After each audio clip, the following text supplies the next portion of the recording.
So thank you all for joining me today. I am so super excited to have this amazing woman on Development Dimes. I mean, I met her in a program that we were both a part of in DC.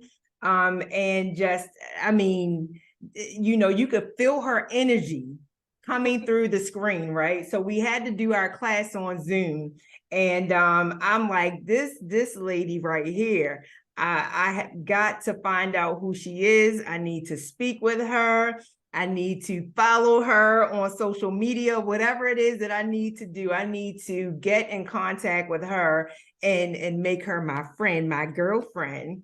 So I am so super excited to bring LaQuida Chancey on to Development Dimes. She is the founder of Smalltimore Homes based out of Baltimore. Is that correct?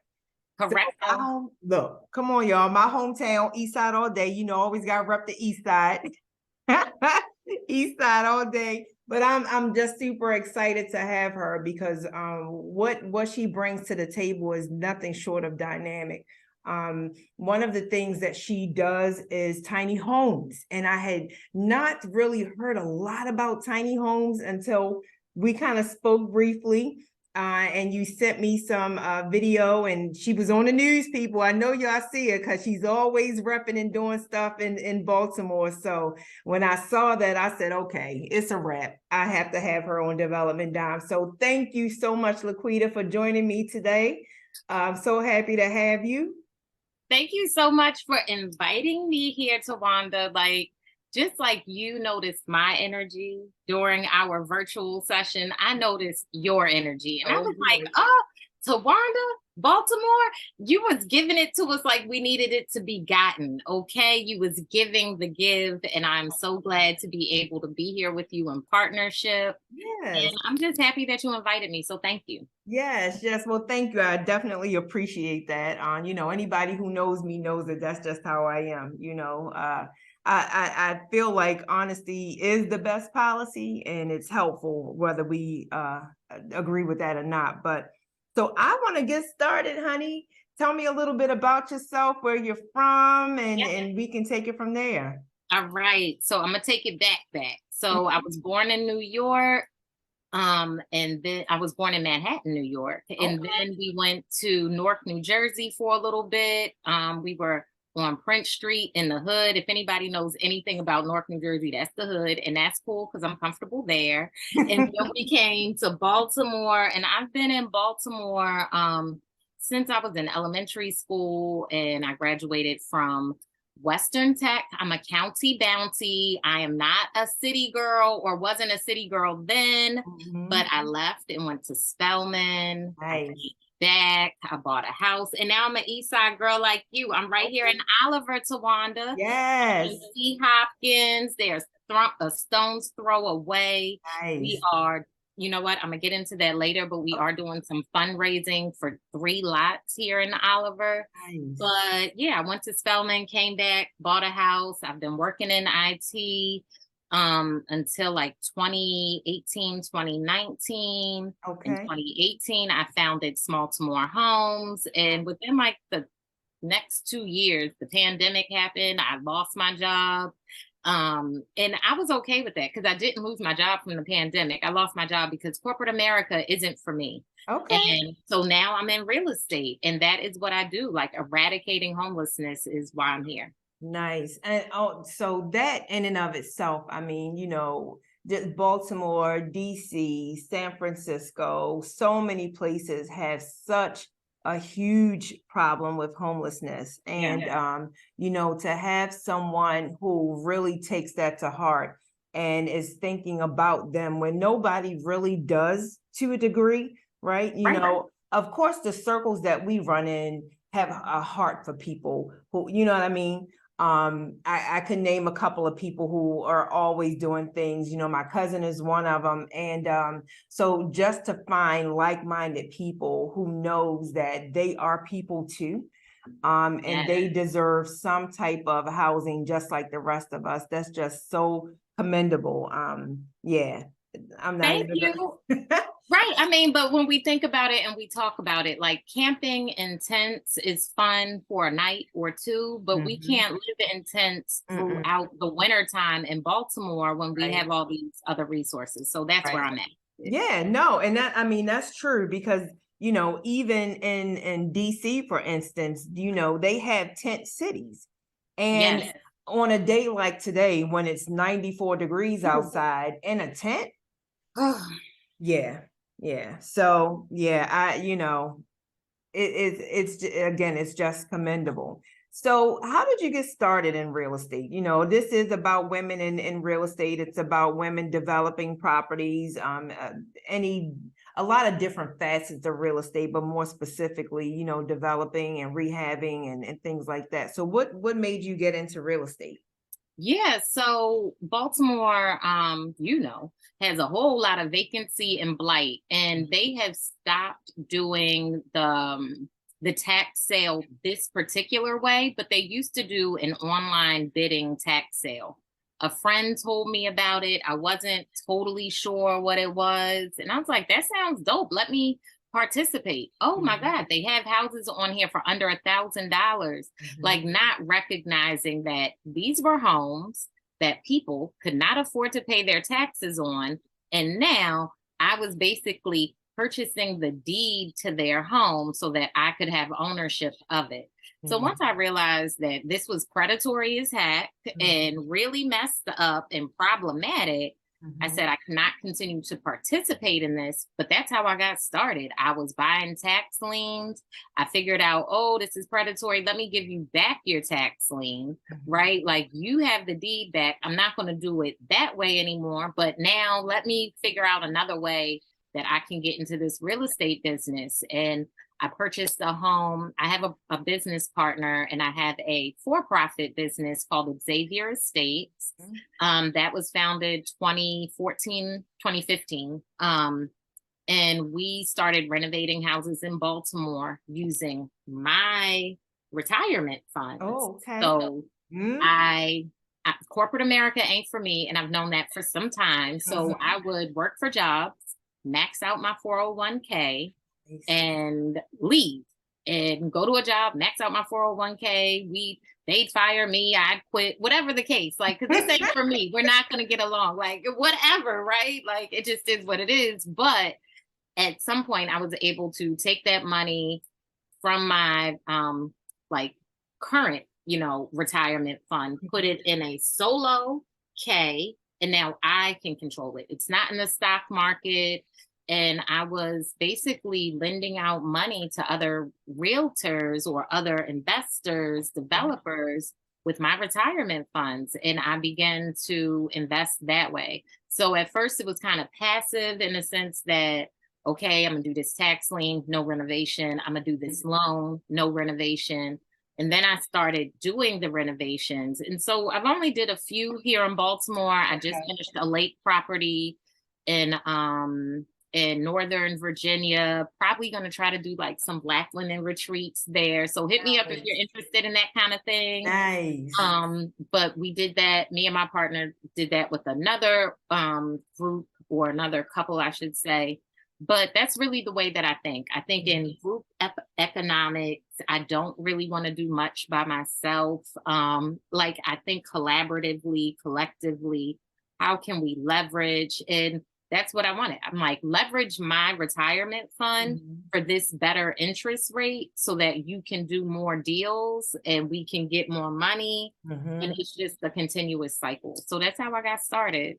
I mean, you really just gave a whole lesson right there that really could be chopped up, because a lot of us don't really understand how we can use our retirement for, projects like that. And Yeah. when you try to explain to someone that, hey, I understand that your retirement is for your retirement, but what is that really going to do for you when you retire, right? Right. If you put it to work for you now, you're going to have way more, when you do retire than if you just kind of set that aside and left that there. You're really putting yourself on a limited budget when you retire if you go that route. you know, Yes. but like you said, goes Right over. over the head. Yeah. And so I really want to deep dive into that. But You might have to bring me back, Tawanda. You might have to bring me back. I think I'm gonna have to, because that's a whole lesson in and of itself. It really is. And I think if we can get people to understand that piece, they may be more apt to say, okay, let me try, right? And then, like you said, you do it as a collaborative effort with people. So if you say, hey, you take a little bit of your retirement and invest that with us here, because we have that experience, this is what your return could possibly be, right? Or if we're going to hold the asset, you could still get XY. So, okay. All right. All right. Yeah, I'm gonna have to bring you back, because that's a whole topic in and of itself. And yeah. But yeah, But we can get into it. Not today, but another day, right? Yeah. We definitely are gonna have to do that, because I really think that would be helpful. I mean, and even, with you mentioning the solo K, like, who knows that that's a possibility too? That you can manage your own right. And then 401. understanding it. Yeah. So It's the agency, it's the empowerment, it's the ability to basically control my future, right? Like, just having a little more control. I don't have to say, Bank of America, I need 100,000. Well, because I got 80,000 in my 401k, I only need 20,000 from y'all. And quite frankly, I could probably crowd raise that. I could raise that to my friends. I don't even need Bank of America. But every now and again, you want to go to the financial institutions just so that you can establish the credit, establish the relationship, check the boxes. And so, sometimes I play with them and sometimes I don't. I love it. I love it. Yeah, we're definitely gonna have to have you come back on it and just talk about those things, because I think it'll be enlightening, for some people who want to get into this space. And so let's talk about Smalltimore Homes, because when I saw that, I'm like, man, I love that name. The whole play on tiny homes and small homes and Baltimore. Like, come on, I love it. I absolutely love it. It's the trifecta. And Yes. I love to combine words. Like, I say fantabulous all the time. Like, I just got a whole Quita language, right?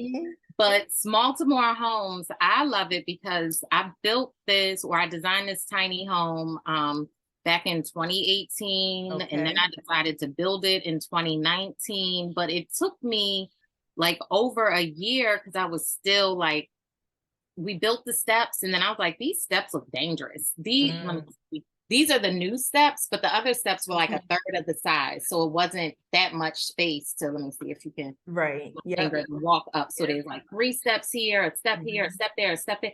It was much smaller. So we had to reframe that. But the idea of it all is, I'm like, these tiny homes, because I've been obsessed with tiny homes since like 2010.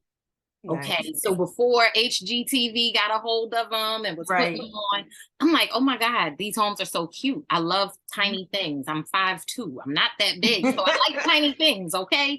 I'm like, these tiny homes are so cute, and they're like Transformers. I was also obsessed with Transformers and Hot Wheels as a child. Me too. Okay, so it wasn't just me. I knew it. And do you see what I'm saying? They say that kind of stuff is for boys, but girls be knowing to, like, get out of here with that nonsense. They're trying to put us in boxes, all right? Yes, they do.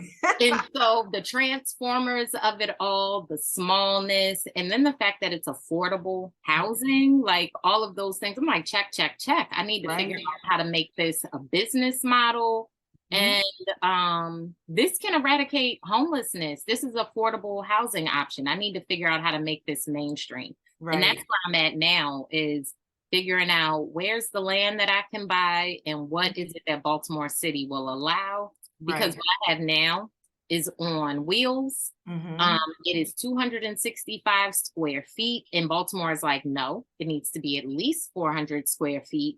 Oh, And wow. if it's on wheels, it's a motor vehicle. And I'm like, but Right. it don't have no engine. So it's not a motor vehicle. And so we're going back and forth on that. And they make the rules, and that's fine. So I'll continue to work on policy and talk about maybe decriminalizing tents Mhm. or designating space where tents are allowed. Because Right. either way, people are living in tents and we need to figure out a different something or another. Yeah. And that's what we're going to do while we're working on policy. But I'm going to figure it out. Okay. Because Nice. Yeah. So did y'all hear that? She is not only building tiny homes, okay, she is also working on policy.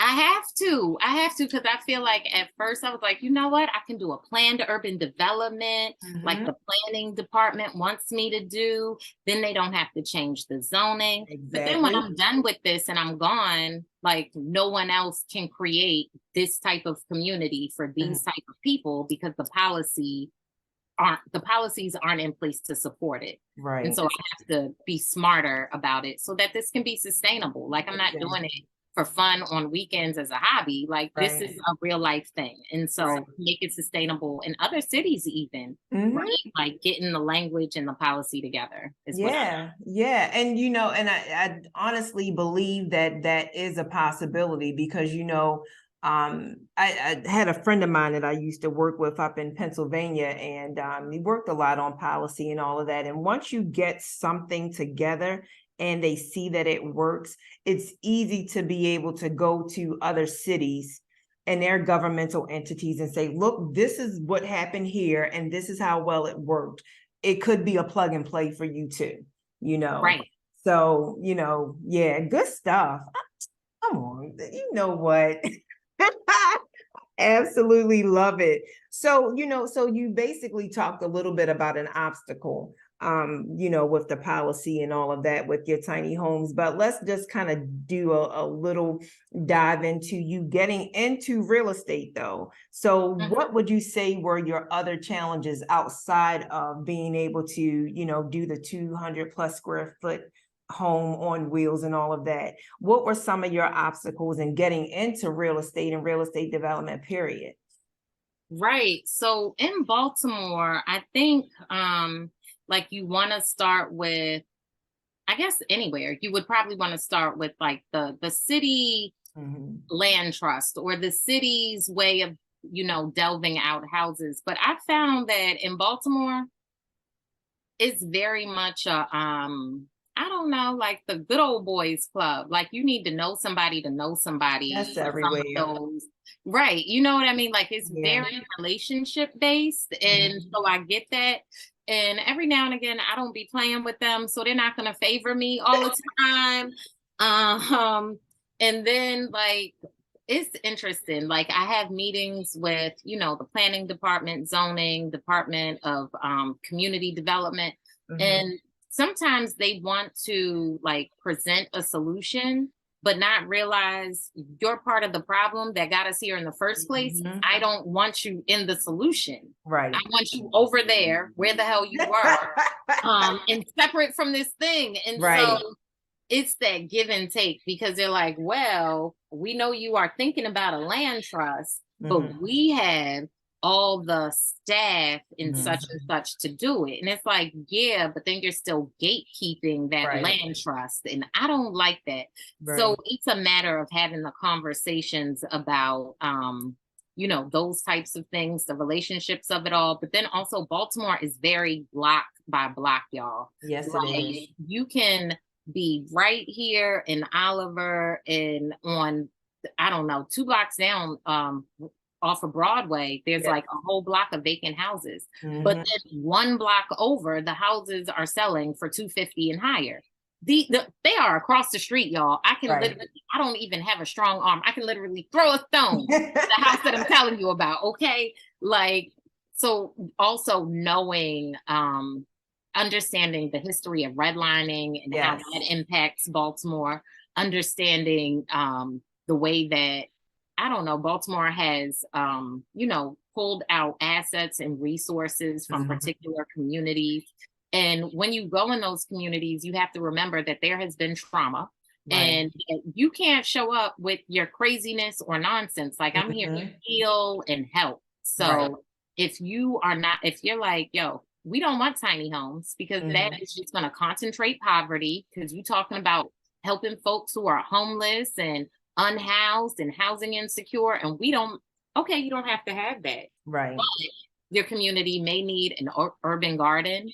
It Mhm. may need a food pantry Mhm. or a feminine hygiene pantry, even. Right. Like, all of these different things, these micro shelters can be repurposed for, or Mhm. we can do urban gardens or whatever it is. But I just need people to understand that, like, Smalltimore wants to create community. We're working on policy. We replace tents in Baltimore. If there's a community that has tents and you all are wanting to work with us, I'm Smalltimore Homes on all the things: the LinkedIn, the Facebook, the InstaFace, the IG, the everything. Okay. Yes.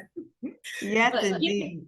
Yeah, no, look, I get that. And sometimes going into those communities, like you said, they've been so traumatized.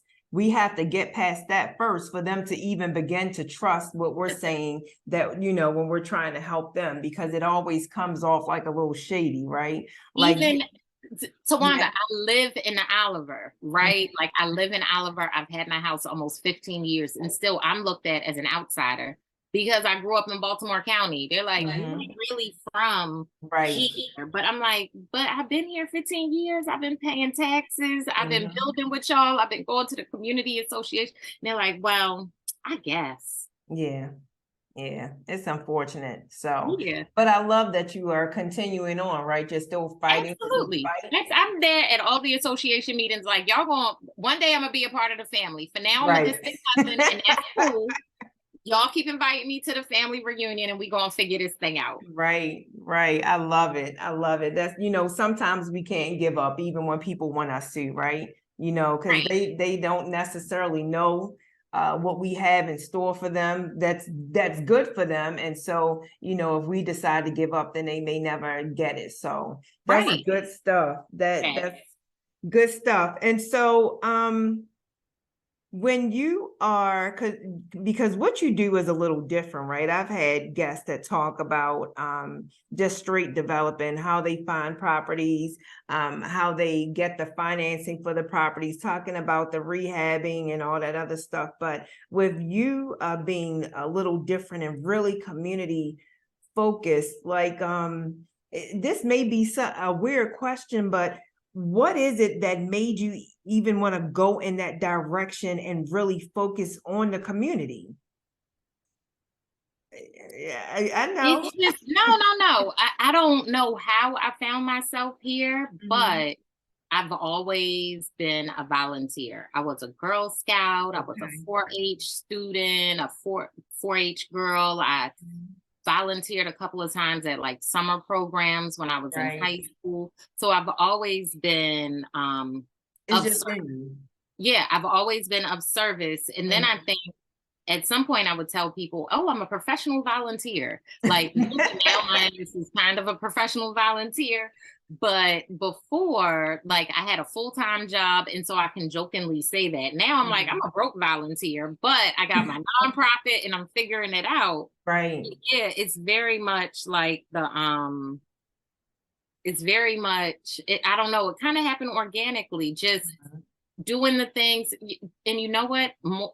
Majority of it is knowledge. Like, I went to Spelman, and I think, I don't know if that's when I found out about redlining. I think after I got back I did, but I Okay. did understand, like, in 1970 is when women could finally buy houses all by themselves without having Right. a husband. Like, to me that's crazy. Like, what do you Exactly. mean? Like, you mean people who are my mother's age maybe couldn't buy a house when they Yep. were my age? Like, what? Yeah. Um, and then understanding redlining, and it's like, Mhm. well, what are we doing to combat that? And not having a, like, I think it began as a savior complex. Like, I can Okay. fix this, I can change this, but now it's more of a collective thing. Yeah. Like, hey, I know you don't want to live that. You already told me you don't want to live like that. Let's figure out how we can make this different. And Nice. it just kind of happened organically, really. I Mm. can't put my finger on it. I can't tell you the day I made the decision, Right, but right. I've always been of service. Nice. I love that. I love that because I think in this business, in the real estate business, you have to have a heart for service. You Mhm. really do. It to me, and it's just my opinion, those who kind of get into business and thinking they're going to get rich quick and all that other stuff, and they're putting lipstick on a pig and just, flipping houses and people get in them and the product is horrible. I just don't understand that because this is somebody's family that they're moving into this house, and so I don't know. I just feel like if you're really truly a part of this business, then you really have to want to be of service to people. Yes. And so, again, kind of sticking with the theme though, if somebody says, hey, I want to build tiny houses or I want to learn how to get into real estate development, what would you suggest that they do? Where would you say they should start? I would say start by hitting up Tawanda or I, ask a couple of questions, right? Okay. But Right. also like read a book, pick up a book. I know folks love The Rich Dad, Poor Dad. I personally like The Millionaire Real Estate Agent and The Yeah. Millionaire Investor. Yeah, I'm sure you got them back there. I Those are got my get favorite. get ready Okay. to pull them off, but yep, they're right there. Right. So, like I said, talk to us, maybe read those books first, then talk to us. Right. But, start by reading.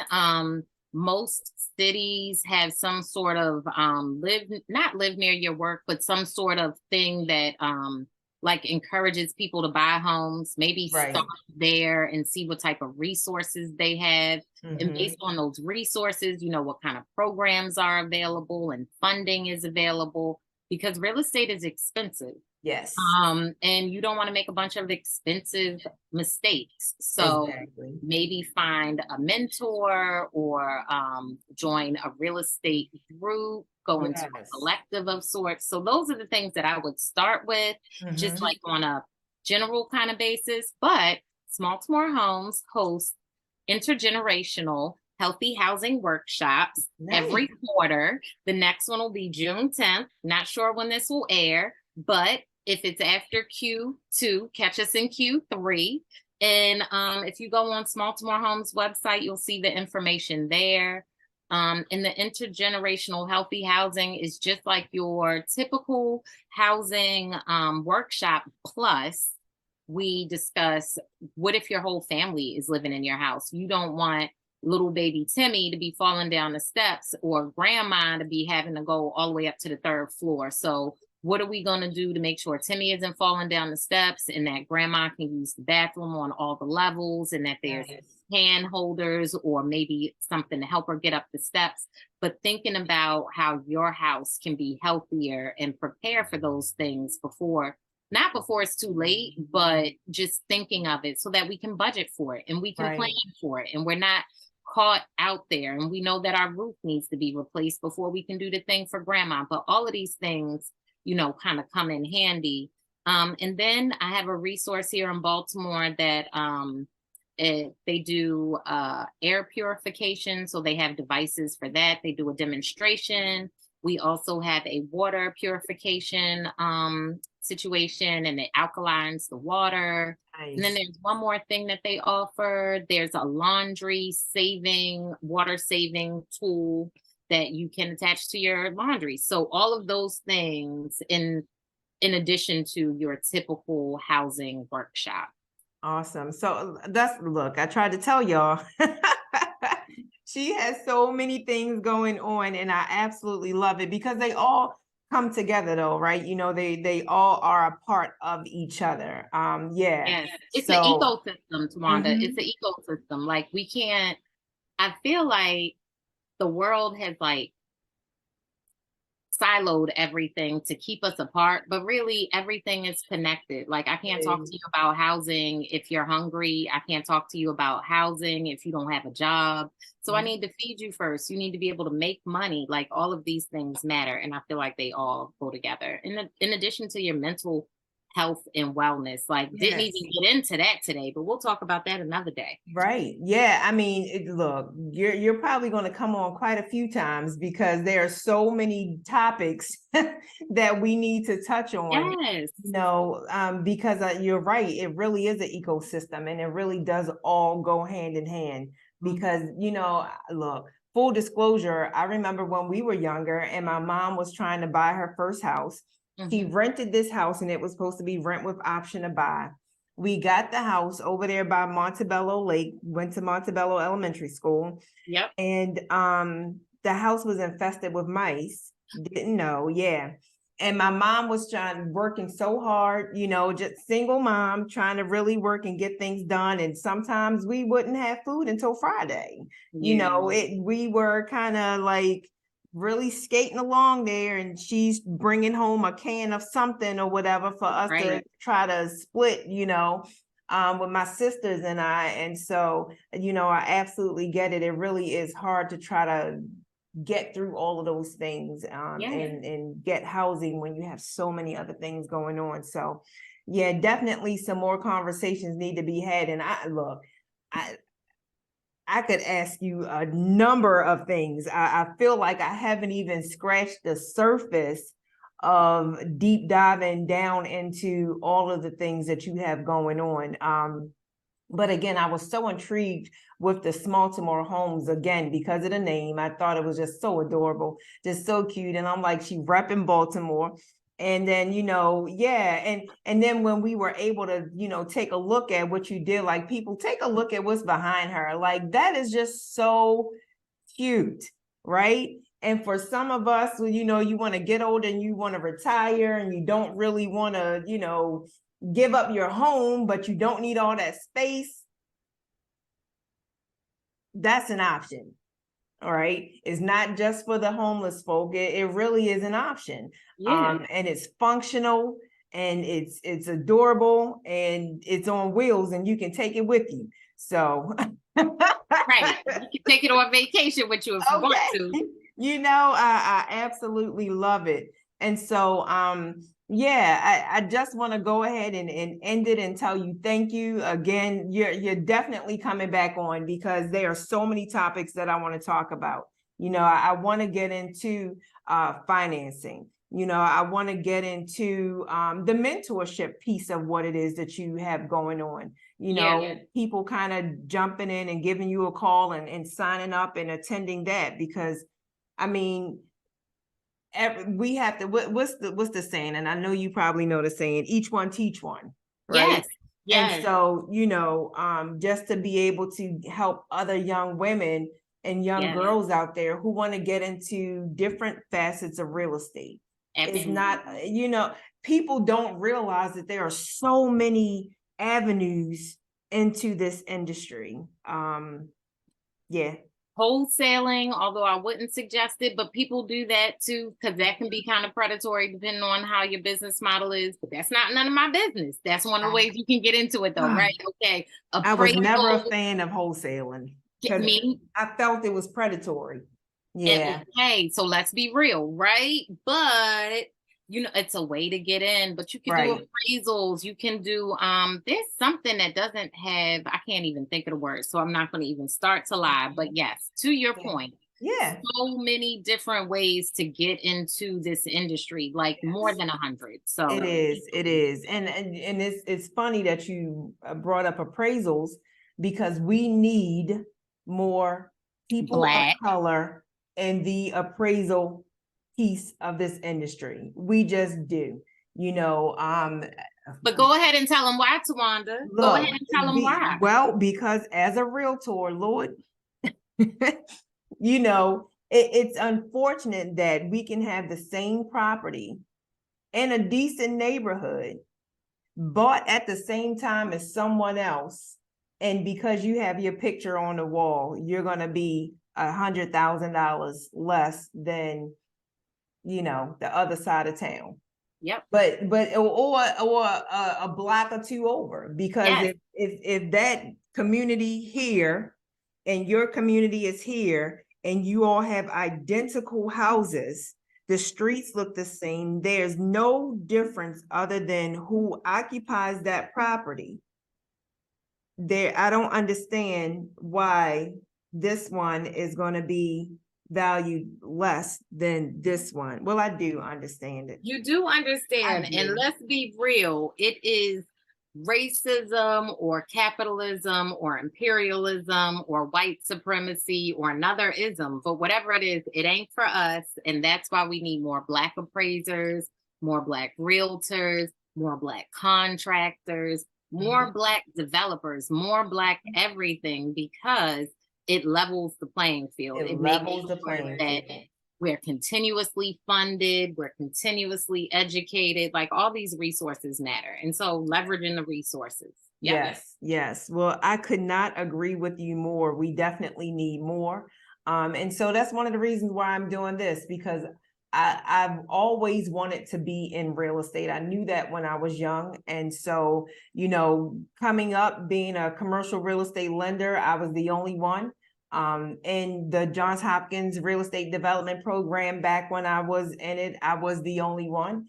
I think there was a Black man that was in my class, but it's just the two of us, you know. And so were you the only woman? I was not the only woman. Okay. I think, I was so excited about that as well. But let me tell you, I was even more excited because my construction teacher was a woman. Oh, all the other professors were men. And when the semester started and she came in and she said, I'm going to be your instructor, I was like, I'll take two. Yeah, I want to be in construction. Yes. You know, I was so excited about that. So, you know, that is definitely a blessing to see more women in the field, but even more so women of color. And I love.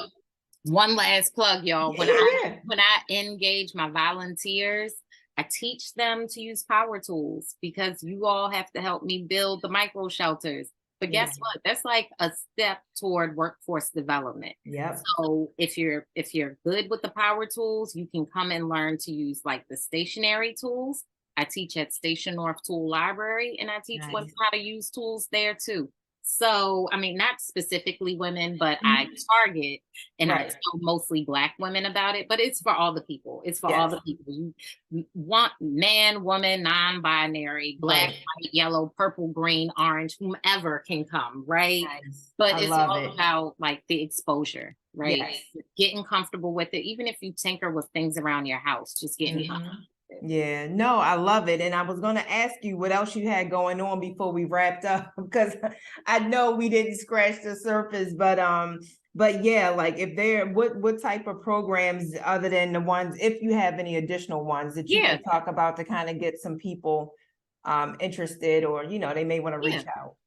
Yes, absolutely. So the intergenerational healthy housing, which I mentioned, we also do a digital citizen application where my degree is in computer science and IT. And so basically I take you through the apps, the 311 app, and how to report things in your neighborhood and be a respectable citizen and keep the trash down, keep the rats away, all these things, because the 311 is tied to the data, and the data matters, and people need to understand that data is very important. So when people are surveying the hell out of you, start asking them for money. Like, you need to pay for my data, because I know you're giving this to somebody or you're getting money from it.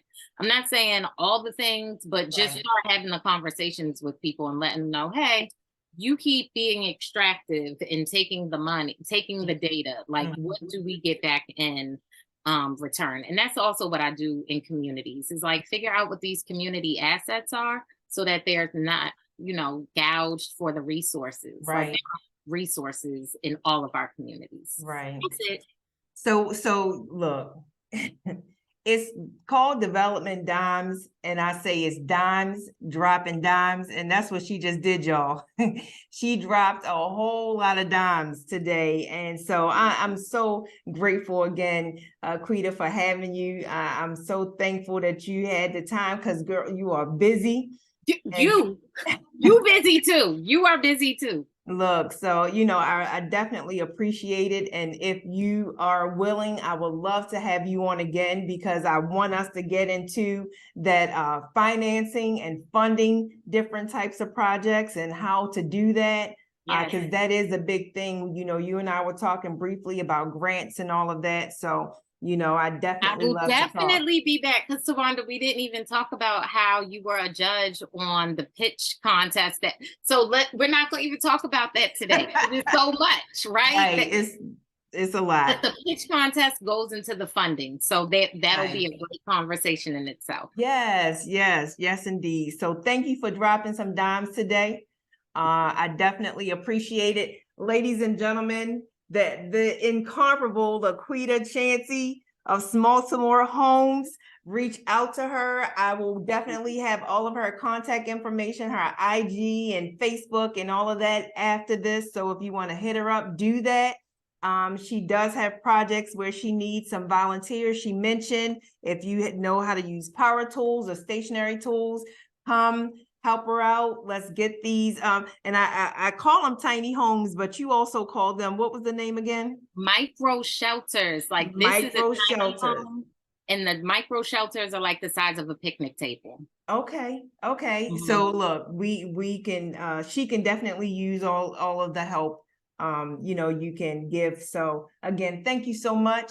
It was such a pleasure having you.